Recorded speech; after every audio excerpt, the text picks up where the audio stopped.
നമസ്കാരം, ഞാൻ പാർത്ഥൻ. ഞാനിപ്പോൾ 10ാം ക്ലാസ് കഴിഞ്ഞു, ബോർഡ് എക്സാമൊക്കെ തീർന്നിട്ട് നിൽക്കുകയാണ്. ഞാൻ ഈ സമയത്ത്, അതായത് സ്കൂളുണ്ടായിരുന്ന സമയത്ത്, പരീക്ഷ നടന്നുകൊണ്ടിരുന്ന സമയത്ത് ഞാനും എൻ്റെ കൂട്ടുകാരൊക്കെ ആയിട്ട് സ്കൂളിൽ നിന്ന സമയത്ത് ഒരു വാർത്ത കേട്ടു. സത്യം പറഞ്ഞാൽ അത് ഞെട്ടിച്ച് കേട്ടോ.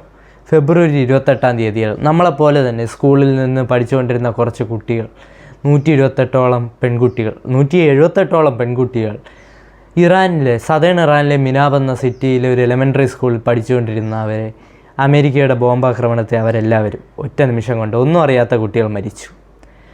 ആ വാർത്ത കേട്ടപ്പോൾ തന്നെ ഞാൻ ആലോചിച്ചു, എന്ത് കഷ്ടമാണ് ഇത്രയും കുട്ടികൾ, ഒന്നും അറിയാത്ത കുട്ടികൾ മരിച്ചത്.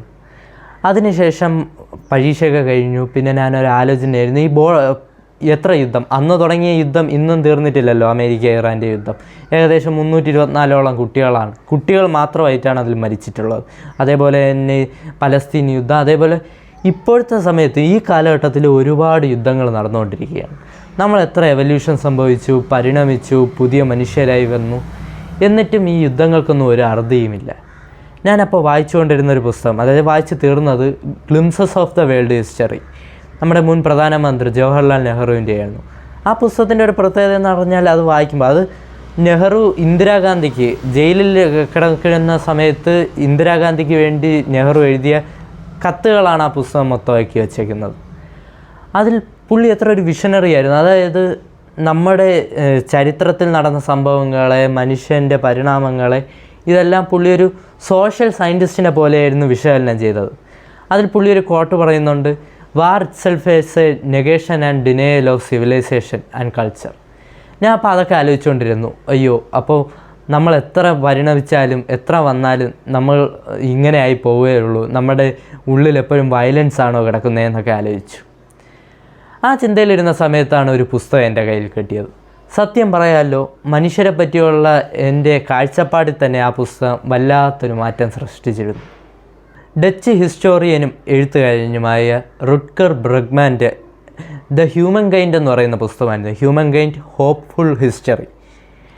ഈ പുസ്തകത്തിൻ്റെ പ്രത്യേകത എന്ന് പറഞ്ഞാൽ, നമ്മൾ മനുഷ്യരെ കാണുന്ന രീതിയിൽ തന്നെ ഇതുവരെയെല്ലാം നമ്മൾ മറ്റുള്ള മനുഷ്യരെ വിശ്വസിക്കുന്ന രീതിയിലൊക്കെ ഒരു വലിയ മാറ്റം, അതായത് ഒരു ഫ്രഷ് പെർസ്പെക്റ്റീവിൽ തന്നെ നമുക്ക് മനുഷ്യരെ കാണാൻ സാധിക്കും ഈ പുസ്തകത്തിലൂടെ. അതിന് സഹായിക്കുന്നു. പിന്നെ ഇതിൻ്റെ വേറൊരു പ്രത്യേകത എന്ന് പറഞ്ഞാൽ, ഇത് അദ്ദേഹം ഒരുപാട് വർഷം റിസർച്ചൊക്കെ ചെയ്ത് എഴുതിയതാണ്. ഇതിൽ ഓരോ പോയിൻറ്റും പറയുന്നത് റിയൽ ലൈഫ് എക്സാമ്പിൾ, ഹിസ്റ്ററിയിൽ നടന്ന കാര്യങ്ങളുടെയൊക്കെ എക്സാമ്പിളോടുകൂടി റിസർച്ച് ചെയ്ത് പുസ്തകം എഴുതിയതാണ്. പക്ഷേ എന്നാലും സാധാരണ ഈ ഫാക്ട്സൊക്കെ വെച്ച് പുസ്തകം എഴുതുമ്പോൾ നമുക്കത്ര രസമായിട്ട് തോന്നാത്തതാണ്. അതായത് വായിച്ചുകൊണ്ടിരിക്കുമ്പോൾ ഒരു ഫ്ലോ കിട്ടാത്തതാണ്. വളരെ അടിപൊളിയായിട്ട് നല്ല രീതിയിൽ തന്നെ നമുക്ക് ഈ പുസ്തകത്തെ മുന്നോട്ട് കൊണ്ടുപോകാനൊക്കെ സാധിക്കും. ഇതിൽ പറയുന്നത്, ഇത് തുടങ്ങുന്നത് തന്നെ ഒരു തിയറിയിൽ നിന്നാണ്, ബൈസ്റ്റാൻഡർ തിയറി. അതായത് നമ്മൾ വിചാരിക്കുന്നത്, നമ്മളിപ്പോൾ നോർമലായിട്ടിരിക്കുന്ന സന്ദർഭങ്ങളിൽ നമ്മൾ മറ്റുള്ള മനുഷ്യരെ ഒന്നും വിശ്വസിക്കുന്നില്ല. അതായത് നമ്മൾ ചിന്തിക്കുന്നത്, നമുക്കെന്തെങ്കിലും ആപത്ത് വന്നാൽ, അല്ലെങ്കിൽ മനുഷ്യർക്ക് എന്തെങ്കിലും ആപത്ത് വന്നാൽ കൂടെ ആരും നിൽക്കത്തില്ല, മനുഷ്യർ പൊതുവെ സെൽഫിഷാണ് എന്നൊക്കെയുള്ളൊരു ചിന്തയിലായിരിക്കും നമ്മൾ നിൽക്കുന്നത്. പക്ഷേ ഇതിൽ പറയുന്ന ഈ ബൈസ്റ്റാൻഡർ തിയറി പ്രകാരം ഇതുവരെയുള്ള നമ്മുടെ ഹിസ്റ്ററിയിൽ നടന്നത്, യഥാർത്ഥത്തിൽ നടന്ന കാര്യങ്ങളുമായിട്ട് നോക്കിയാൽ 90% സന്ദർഭങ്ങളിലും ആൾക്കാരും എന്ത് അപകടം നടന്നാലും, എന്ത് പ്രശ്നം നടന്നാലും മറ്റുള്ള മനുഷ്യരെ, അത് പരിചയമുള്ളവരാവട്ടെ പരിചയമില്ലാത്തവരാവട്ടെ, അവരുടെ കൂടെ നിൽക്കും. ഇത് ഒരു റിയൽ ലൈഫ് എക്സാമ്പിൾ തന്നെ ഇതിൽ തരുന്നത് എന്തെന്ന് വെച്ചാൽ, സെക്കൻഡ് വേൾഡ് വാർ, 2ാം ലോക മഹായുദ്ധം നടന്ന സമയം, അന്ന് ചർച്ചയായ ബ്രിട്ടനും ഹിറ്റ്ലറിൻ്റെ ജർമ്മനിയും ഒക്കെ തമ്മിൽ നല്ല യുദ്ധമായിരുന്നു. ആ യുദ്ധ സമയത്ത് തന്നെ ഈ അന്നത്തെ ലോക നേതാക്കന്മാരെല്ലാം പ്രത്യേകമായി എടുത്തൊരു പുസ്തകമുണ്ട്. അതായത് അവരുടെ ആശയങ്ങൾ ഉൾക്കൊണ്ടൊരു പുസ്തകമുണ്ട്, സൈക്കോളജി ഓഫ് ദ മാസസ്, ഗുസ്താവെ ലെബോണിൻ്റെ ഒരു പുസ്തകമാണ്. ഇതിൽ പറയുന്നത് എന്തെന്ന് വെച്ചാൽ, ഇപ്പോൾ ഒരു സിവിലൈസേഷൻ, ഒരു സൊസൈറ്റി തകരുന്നാൽ, അതായത് അവരുടെ എക്സിസ്റ്റൻസിന് എന്തെങ്കിലും പ്രശ്നം പറ്റുന്നതായി തോന്നിയാൽ മനുഷ്യർ വയലൻസ് ആവും, പാനിക് എറപ്റ്റ് ചെയ്യും, അരാജകത്വം സംഭവിക്കും എന്നാണ് പറയുന്നത്. അപ്പോൾ ഈ നമ്മുടെ ഹിറ്റ്ലറിൻ്റെ ജർമ്മനി എന്ത് ചെയ്തു, ആദ്യം തന്നെ ബ്രിട്ടനിലെ ലണ്ടനിലൊക്കെ ബോംബിടാൻ തീരുമാനിച്ചു. അവർ മനസ്സിൽ ആദ്യം കണ്ടത് എന്താണ്, ബോംബിടുമ്പോൾ സിവിലിയൻസ് പാനിക്കാവും, വയലൻസ് എറപ്റ്റ് ചെയ്യും, ആർമിക്ക് സ്വന്തം രാജ്യത്ത് സിവിലിയൻസിനെ തന്നെ ആദ്യം കൺട്രോൾ ചെയ്യേണ്ടി വരും, അങ്ങനെ കുറേ പ്രശ്നങ്ങൾ വരുമെന്ന് വിചാരിച്ചിട്ടാണ് അവർ അത് ചെയ്തത്. അങ്ങനെ 7 സെപ്റ്റംബർ 1940 നമ്മുടെ ജർമ്മൻ ബോംബിംഗ് എയറോപ്ലെയിൻസ് ലണ്ടൻ്റെ മണ്ടയിൽ പറന്നു, ബ്രിട്ടനിൽ UK കടന്നു. ഏകദേശം അത് കഴിഞ്ഞിട്ടുള്ളൊരു 9 മാസത്തോളം 1000-ഓളം ബോംബുകളാണ് അവിടെ വർഷിച്ചത്. കുറേ പേർ മരിച്ചു. ഏകദേശം 40,000 പേർ മരിച്ചിട്ടുണ്ട് അവിടെ. ഇതൊക്കെ സംഭവിച്ചപ്പോഴും അവർ ഉദ്ദേശിച്ചത് അവിടുത്തെ സിവിലിയൻസ് പാനിക് കറപ്റ്റൊക്കെ ആയി എല്ലാം നശിക്കുമെന്നാണ്. അപ്പോൾ ഇതിനെപ്പറ്റിയുള്ള സംഭവം അവിടെ എന്താണ് നടന്നതെന്ന് അറിയാൻ വേണ്ടി അവിടെ ഒരു ഐ വിറ്റ്നസിൻ്റെ റിപ്പോർട്ടുണ്ടായിരുന്നു. അതായത് കനേഡിയൻ സൈക്കാട്രിസ്റ്റ് ആയിട്ടുള്ള ഡോക്ടർ ജോൺ മക്കർഡി അവിടെ സന്ദർശിച്ചായിരുന്നു ഒക്ടോബറിൽ. അങ്ങനെ ബോംബ് വീണ് തകർന്ന സമയത്ത് ലണ്ടനൊക്കെ സന്ദർശിച്ചപ്പോൾ അദ്ദേഹം കണ്ട് കെട്ടിടങ്ങളെല്ലാം തകർന്നിരുന്നു, റോഡ് പാവ്മെൻ്റ് എല്ലാം നശിച്ചിരുന്നു, കുറേ നാശനഷ്ടങ്ങളുണ്ടായി, കുറേ പേർ മരിച്ചു. എന്നാൽ അവിടുത്തെ ജനങ്ങളോ, സത്യം പറഞ്ഞാൽ കുട്ടികൾ അവിടെ റോഡ് സൈഡിൽ കളിക്കുന്നുണ്ട്. ഇനി ഇത്രയും നാൾ കുറേ ബോംബ് വീണല്ലോ, ഇപ്പോൾ ആൾക്കാർ മണ്ടയിലോട്ട് പേടിച്ച് നോക്കുന്നൊന്നുമില്ല. കാരണം അവർക്ക് ആ ബോംബിനോടുള്ള പേടിയൊക്കെ ഏകദേശം മാറി. കാരണം എന്തായാലും വരേണ്ടത് വരുന്നു എന്നുള്ള ഒരു മനസ്ഥിതിയായി. എന്നാലും അവർ അവിടെ ചെയ്തത് ഒരുമിച്ച് നിന്നെന്നാണ്. അതായത് കൂട്ടായി. അവർ വിശ്വസിച്ചിരുന്നത് ബോംബിട്ട എന്ത് സംഭവിക്കുമെന്ന് വിചാരിച്ചിരുന്നത് അവിടെ പാനിക്കാവും, വയലൻസ് ഉണ്ടാവും എന്നായിരുന്നു. പക്ഷെ അതൊന്നും ഉണ്ടായില്ല. ജനങ്ങൾ കൂടുതൽ ഒരുമിക്കുകയായിരുന്നു ചെയ്തത്. അവിടെ എന്തിനു പറയണം, ഒരു കോഫി ഷോപ്പിൻ്റെ ഫ്രണ്ടിൽ ഒരു കോമഡി ആയിട്ട് അവർ ബോർഡ് വരെ വെച്ചു. അതായത് ബോംബൊക്കെ വീണു, അതിൻ്റെ ഫ്രണ്ട് സൈഡിൽ ജനലും വാതിലും ഒക്കെ തകർന്നു. അപ്പോൾ അവർ ഫ്രണ്ടിൽ വെച്ചു, come in more open than ever, അതായത് മുമ്പത്തേക്കാൾ തുറന്നിരിക്കുന്നു എന്നൊക്കെ പറഞ്ഞ് അവർ അതിനെ തന്നെ ഒരു ഹ്യൂമറസ് രീതിയിലാണ് അപ്രോച്ച് ചെയ്തത്. ഒരുമിച്ച് നിൽക്കുകയാണ് ചെയ്തത്.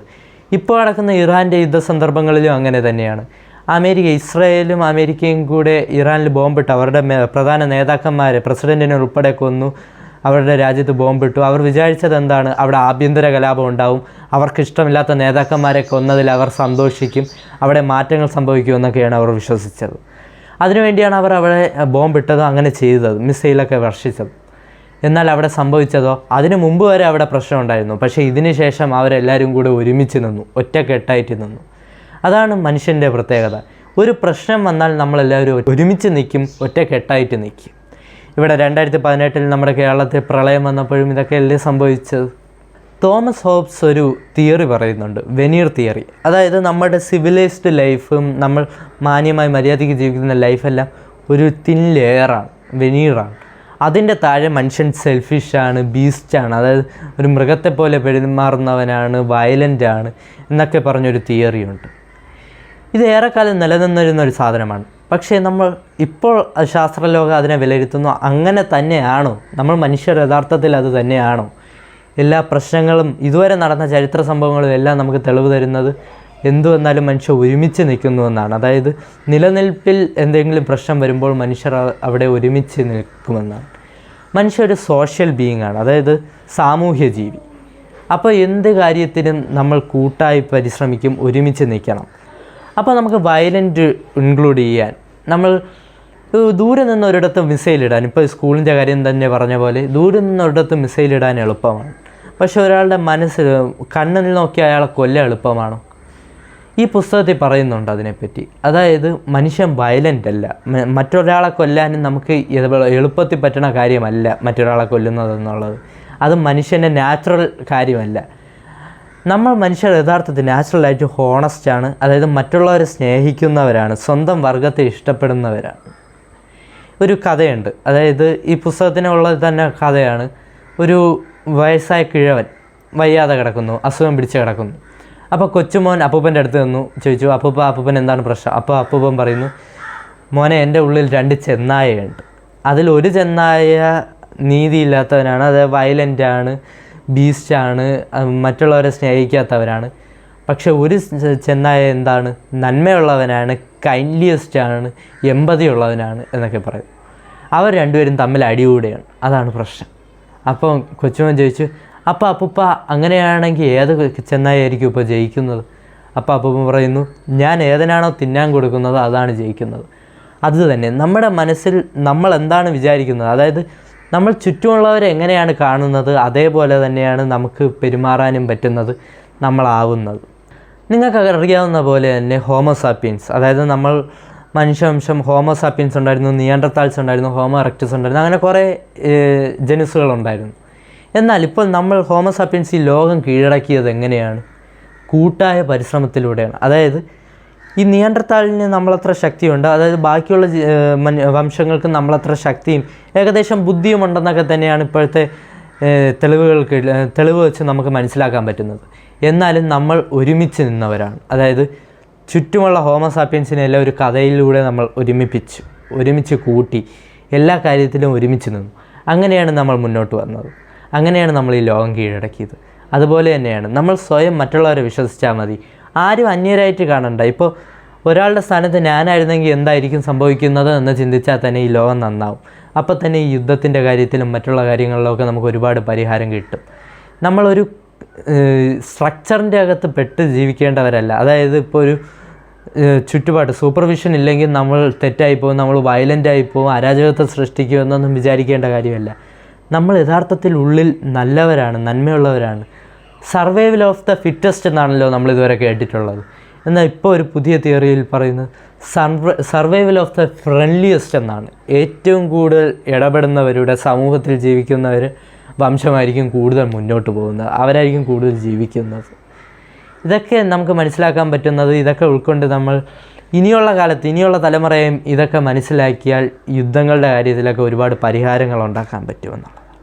നന്ദി.